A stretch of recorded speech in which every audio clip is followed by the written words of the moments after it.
wala keessa fi biyya keessa falatti argamtan salaamtaan tiyyatan onni irraa buqqaate bakka isin jirtanitti isin haadha qabduun isin hin jaa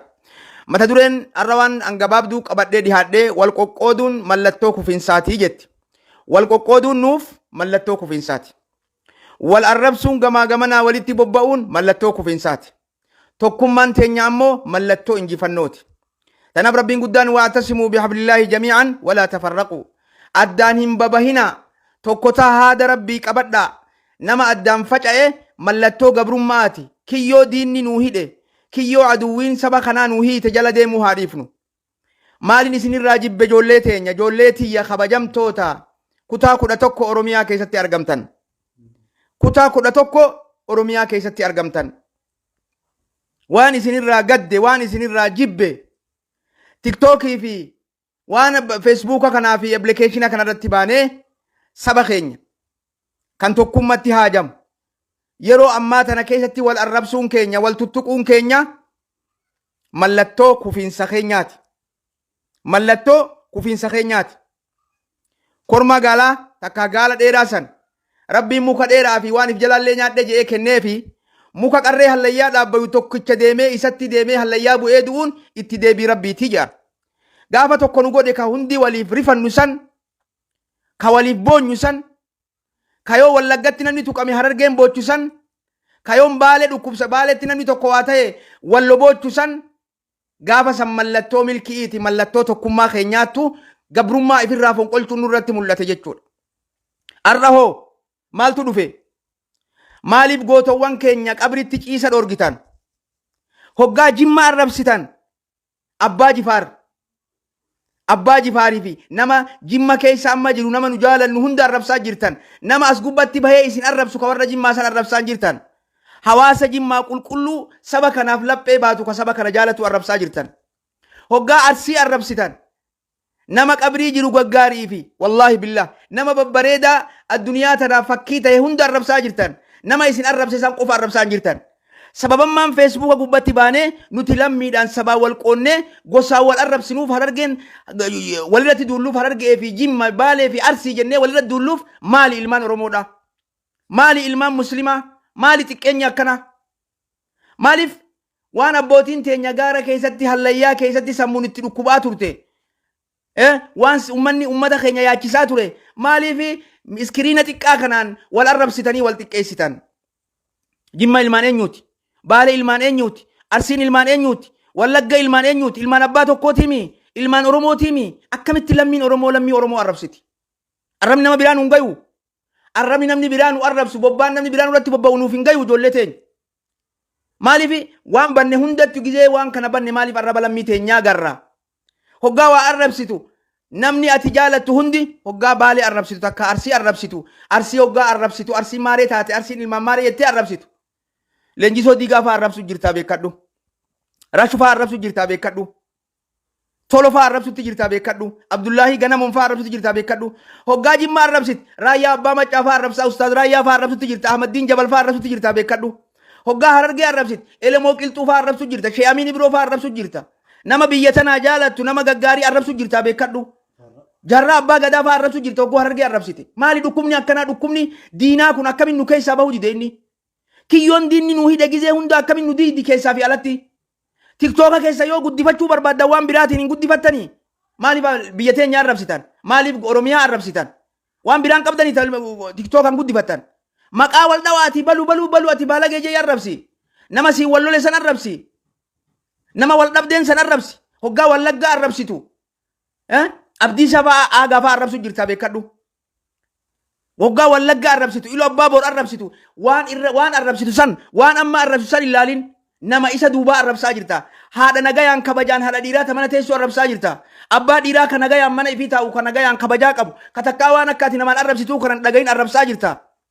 maal taane ijoollee oromoodha maal taane akka sabaalletti safuu qabna akka islaamummaalletti islaamummaa kabajaa qabdu qabna maaliif lammii walii arrabsin nabiin keenya muhammad sallallahu alaihi wasallam ikrimaa binu abi jahal gaafa inni haati hakiim qabdee karatti deebiftee nabii keenyatti fiduuf deemtu sallallahu alaihi wasallam رسول يوغا إكرمان أشير راس غرا غلي مال جدي بيتا إكرمان دفوف جرات ربتي أمانة حالتين غدانا حالتين دفوف جرات أبا إسا هم أبا إسا هماسن براتين الربسين أجي رسول ربي عليه الصلاة والسلام مالف nama jiru arrabsuun nama du'e arrabsuun nama jiru azaagooti jee nabiin keenya alayhi salaatu wassalaam. Maal taatan saba koo? Maal taatan lammii too? Maal taatan qomoo too? Yeroo wal arrabsinu jirraa? Maal taatan ilmaan abbaa kiyyaa wallaahi garanna dhukkubaan. Akkamiin walaloo walirratti baastanii tiktook ama keessan kana maali inni Oromiyaa bakka hin bu'u, biyya bakka hin bu'u, diigama biyyaa bakka hin bu'u, bar biyya diigaa jirtan, saba walitti kakaasaa jirtan, nama wal jibbisiisaa jirtan. Maali haalli akkanaa kun? Maaliif wal arrabsaa oolla? Yeroo xiqqoo jenne maaliif arrabaan wal madeessitan? Hoggaa arsii arrabsan dhagaye arsiin ni madaawa, abbaan arsii sun ni madaawa. Sin beeku jimma hundatu akkana jaa. Jimmatu ilaalcha kana, jimma immoo qulqulluudha. Hoggaa ati ka arsii ka jimma arrabsu dhagaye abbaan keenya ka jimma arsii hunda yaada kana naa qaba jaa. Maaliif yaada hamaa biyya keessa dagaysina ilmaan abbaa kiyyaa? Maal taatan Oromoo? Maal taatan? Yoo islaamummaa dhabdan sabboonummaan qabdanii? Akkamiin namni lammii ifi arrabsa, foon ifi akkamii arrabsa, akkamiin foon nyaata? Akki kun nurraa barbaachisa, akki kun nurraa barbaachisu. Yeroo tokkoomnu jirra, yeroo biyya teenya wal qabannee biyya jaarru jirra, yeroo misooma biyyaatiif tattaafannu jirra, yeroo aduwwii gama ifirraa laallee biyya teenya tolchinu jirra, yeroo maqaa walitti baafnee wal arrabsinu hin jirru ijoollee teenya maal taatan? Haalli kun haala fokkata rabbi nurraa lafa haqaayi wallahi subhaanallah. Tiktookaroot, yuutuubaroot maqaa sabboo qabsoo argatan isinitti fakkaate? Maqaa qabsoodhaan qawwee dhoytanii gaara keessaa jirinaara taatanii fuutan isin fakkaate? Tiktookara ta'uun, yuutuubara ta'uun haasawuudha, waa dalaguudha. Waan gaarii yoo dalayde saba kee bakka buute, waan hamtuu yoo dalayde abbaa keetillee bakka buutu beekadhu. Tanaaf ijoollee teenya haala bada nurraa mul'achaa jira. Haala kana rabbi nurraa haa sirreessu jechuun barbaade nin quuqame xiqqoo akka warri baanu mashiriin ta'e dhiifama naa godha. Talamaffaadha. Nuti nama tokko dalagaa gaarii dalagu jiraas gubbaa. Namoota dalagaan isaanii nama jaalachiiftu. Nama lammii teenya hogguu rakkatte bira dhaabbatu. Nama lammii teenya booyu. Nama hongeen Oromiyaa isa yaachiftu. Nama akkasittu jira. Rabbi jazaa isin haa kafalu. Maqaa rabbiitii fi maqaa saba Oromootiin isin galatoonfachuun barbaada. Galatooma. Warri mallaqa keessan dhangalaaftanii mallaqa keessan baaftan seenan teessan hin dagatantu waan gaarii dalaydanii. Rabbi jazaa isin haa kafalu. Lammiin teenya afaanilleen yeroo takka nu dabran garaa itti wal hammeeffannu, garaa itti wal obsinu, garaa itti wal jibbinu, garaa itti walirraa fagaannu hin qabnu nuti. Lammiin teenya lammii dhugaa beektu, lammii kabajaa beektu, lammii sabboonummaa beektu, lammii islaamummaa isii beektu jechuudha. Kanatti aansuudhaan ijoollee teenya warri wal fuutan onlaayina kana gubbatti warri wal fuudhaa jirtan hoggaa wal fuutan silaa zamanni zamana teknolojiiti wanni biyya hindii jira hundi nu bira jirti. Wanni waliin faarsan, wanni waliin je'an, akka itti qalbii wal buusan, wal dorgommiidhaan meeshaa itti namni wal dorgomsiisaa jiru. Yeroo ammaa tana keessatti wallahi waan qalbii nama cabsaa bara baraan wanni onlaayina kanarratti garuu waan hamtuudha. Obboleessa keenya Taajuu Shurrubbee jettan duraan illee guma qaban dhaga'ee angaafuma inni jaartii isaa tana ajjeesen arge duuba achi dura takka angar garuu maqaa isaa dhaga'eetiin jira. Maaliif alaaqaa teenyatu takka hin tahini. Dalagaa teenyatu saba walitti qabna, biyya walitti qabna malee dalagaan teenyaa bita isaa addaani. Nuti du'aata nama amantii islaamaa tana dalagu, isaan ammoo warra weellistoota, warra waa'ee sirba jaalalaa dalagan jechuudha. Namni duraanuu karaa malee irra jiru gizee du'ellee nama rifachiisa. Maaliin jechuu barbaade ijoollee teenya duuba. Warri kun dalagaan isaanii sirba taatee, wanni waliin beekan mallattoon isaanii muuziqaa taatee, akka itti wal fuudhan bashannana taatee, guyyaa addaan bahanillee akkasumatti gadda jechuudha. Ilmi namaa osoo waliin fuune duratti dhugaa rabbii san rabbi sodaatuu qaba. Namni ammoo haada itti hidhamu hin qabne, lugaama namni islaamummaa tana sirriitti hin qabatin farda lugaama hin qabne yaabbachuun hallayyarraa qabuu hin dandeessu jechuudha. Tanaaf har'a obboleeyyan kiyya kanatti gammaduu hin barbaanne isallee rabbi rakkoo haa baasu. Ani wayna gaddisiisu isilleen guyyaa isii duute innilleen gartee badii isaatiif hidhame mucaa xiqqaa boshoqasan kan biyya faranjii keessatti mana faranjiin ilmaan abbaan qabneef ilmaan yataamaa itti guddiftu keessatti guddatutu qalbii tiyya na cabse duuba. Maaliif? Haadha dhabuulleen akkuma jirutti ta'ee akkaataa dhabuulleen akkuma jirutti ta'ee mucaan sun hanga Taajuun Shurrubbeen rabbi beeku hanga intalti sun rabbi beektu rabbi wallaaluun mala jechuudha. Rabbi wallaaluun mala jechuudha. Osoo achitti guddate ilmaan weellistoota kan quraana haffazanii abbaa bira dabran meeqa jira. Hedduu nama abdachiisa jechuudha. Amma immoo qalbii nama cabsaa rabbiin gizee takka waan ati hamtuu jettee yaaddu gaarii godha. Rabbiin tolchee gurbaa sanillee haala bareechise. Rabbiin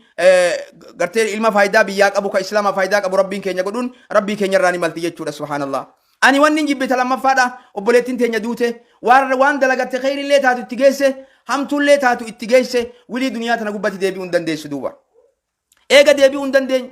suuraa isii ka isiin bakka tan dhaabbatti bakka aruuzaatti sirbiti miciyyoo jimmaa ta obboleettii teenya maqaan isiin duraa bade gaafa isiin amma dura duuti suuraa isiidha bakka hundatti suuraa isiidha isii mataa qullaa deemtu isii bashannanaaf olii gad deemtu tanallee sanuma agarsiisaa jirra jechuudha subhaanahu wa ta'ala yaa obboleessa kiyya mee si hidue akka namni waan bareedduun si dubbatu feetamo akka namni gartee haala hamaa keessana argu feeta maaliif suuraa isii qilleensarra olii ga'ooftanii akka haadhaaf abbaan isiillee hin obsine akka namni gartee isiin duraanuu tana ta kofoon deemtu tana jee quba itti qabee ragaa itti bahu maaliif gootan waan biraa tama tiktookiin guddifattanii dhabdanii ilmaan biyyatiyyaa tanaaf irraa haqa suuraa isii kana dhaaba haasawa isaanii dhaaba miidiyaan dubbate amma har dubbiin jarman harka jirti warri jarman haa dubbatu warri jarman warri gartee hordofuu qabu haa hordofu oduu guyyaa kana deddeebi'aa ooltu wanni takka wanni isin fiddan hin jirtu oduma duraanii irra deddeebi'aa jiru waan jirruuf wal jalaa haa dhaabbannu fadihaa manatti dhoysaan dalayin ka soddaa fi soddaa waliin dalagan ka jaarsaaf jaartii waliin dalagan ka jaarsaaf jaartii wal lolti nu malee namni qilleensa gubbaa oolchee qilleensa gubbatti wal waraabee baasee wal saaxilee wal salphisu nu malee waan hin jirreef amalli kun amala fokkataadha fuula rabbii duralletti itti gaafatamna jara keenya duutituun guyyaa addunyaa tana gubbaa deemnu hin beeynu guyyaa duniyaa tana gubbaa itti deemnu hin beeynu wallaahi obboleeyyan kiyya duuba miciyyoon sun gaafa biyya tanarraa gurbaan sun achi baase san biyya san taa'ee ganaa tujjaaree warra kiyya gargaara jettee dhayxee bar laakiin baatii meeqa duniyaa tana gubbaa turte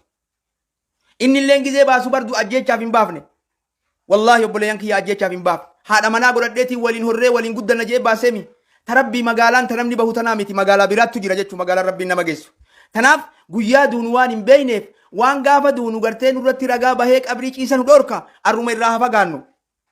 arruma waan gaarii haa dalaynu namoonni nama fayyaa dhabe gargaartan namoonni nama rakkate gargaartan namoonni nama cinqame gargaara kuni fuula rabbii duralletti hujiin isin dalaydan gartee addunyaa gubballetti waan bareedduudha ammoo obboleeyyan kiyya walin saaxilina walin facaasina wal jaaladha addaan hin babahina biyyaa walin qoodina wal gargaara walii dhimmama karakkate rakkoo baasa akkasi akka rabbi ittiin wajaje akka itti rasuulli rabbii nu barsiisalleen alayhi salaatu wassalaam rabbiin amala fokkataa nu keessatti beeku rabbi nurraa haa jijjiiru osoo duniyaa tana gubbaan fe'anne osoo duniyaa tana gubbaan godaan amala hamaa nutti beeku rabbi nurraa haa jijjiiru ijoollee amala gaarii nutti beeku rabbi nu haa ida'u kan hin qabne rabbi nu haa kennu amala babbareedaa nabiin keenya sallallahu alayhi wasallam irra caalaan nama wanni akka gaariitti miizaana namarratti ulfaata amala bareedaa qabaachuudha je rasuulli rabbi alayhi salaatu wassalaam tanaaf amala bareedaa haa qabaannu amala bareedaa haa qabaannu amala bareedaa waliin haa dhaabbannu kabajaa yaa obboleeyyan kiyya wallaahi duniyaa tana gubbatti osoo tiktookii fi feesbuukaa fi yuutuubii irraa biiliyeena meeqa argattellee yoo rabbi nyaadhu siin jee malee nyaattu yoo rabbi si soore malee nyaattu karaa rabbiin sirraa jaalatuun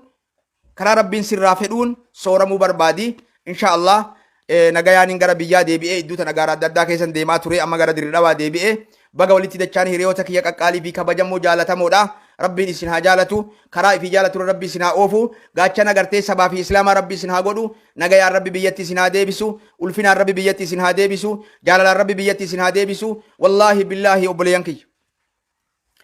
warri biyya alaa jirtanii fi ka biyya keessa jirtanilleen ibtilaa irraa rabbii keessan kadhadhaa والله ربي كيسان كردا ربي واحد دوك أبا ربي نجانو هاباسو ربي غلطين يلي موكورين رقتين يلي موكورين دلقاتين يلي موكورين هجيتين يانيس ربي ننتك ايسيني ربي دنيا فاخرتي خبجا ربي سنتها هورو الفادا غلطوما عمري ديردا ربي سنها جالتو هدو رادي سنجالتا والله ربي بيجتشري سنجالتا كيساو نما أفان كان دوباتو واحد دولتك أبنا سريف سنجالتا دام سكية كواي غرتي أني وانا دادا سيرتي الآمي akka gartee itti fayyadamtan abdiin qaba hanga sagantaa biraatii wal garru hanga rabbiin nagayaa wal nu garsiisu assalaamu alaykum wa rahmatullahi wa barakaatuhu